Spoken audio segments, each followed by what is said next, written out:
IATA and the Department of Transportation have a number of requirements for the shipment of biohazardous materials, including blood and blood products.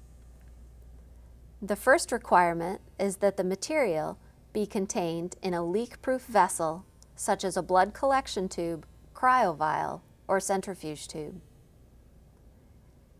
An absorbent material capable of absorbing all the liquid in the shipment must be included. That absorbent material, along with the primary vessels, such as the collection tube, must be placed in a secondary leak-proof container.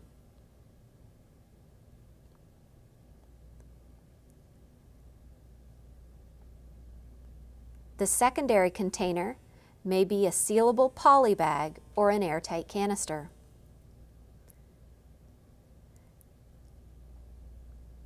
These should then be placed in a rigid container like a cardboard box for shipment. Many times, shippers come as a complete kit.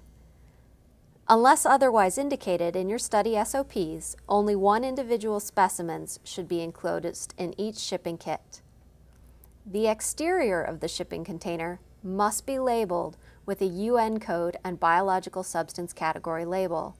For most shipments of blood, tissue, and other potentially infectious human biologicals, this is code UN 3373, Category B.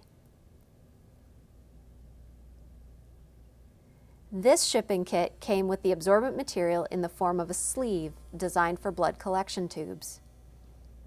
Once the tubes are inserted in the sleeve should be rolled and placed in the canister.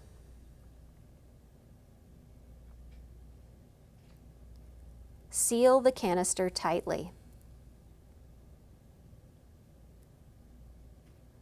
Bubble wrap or other packing material is used to prevent the canister from excess shifting in the box.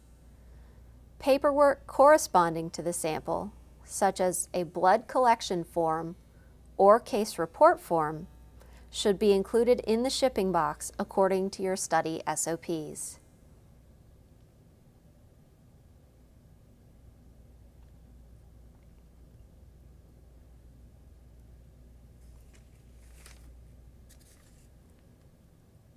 If you are shipping with one of the major commercial carriers, such as FedEx, UPS, or DHL, the carrier may have specific overpacks designed for the shipment of biological specimens.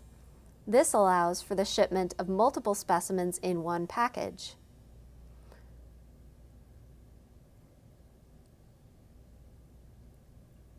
Be sure to remove excess air from the shipping pack and securely seal the package.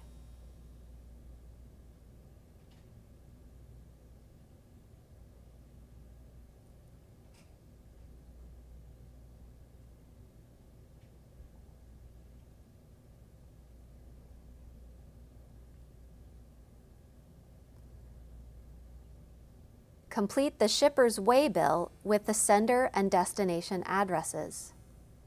When shipping UN 3373 Category B substances, you will need to indicate that on the waybill in the dangerous goods section by marking yes, shipper's declaration not required.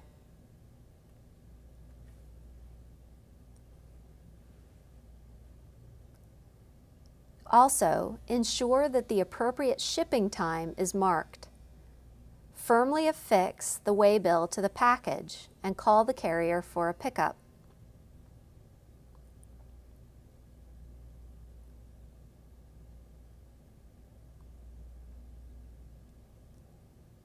Retain a copy of the waybill or tracking number for your records and notify the recipient of the shipment.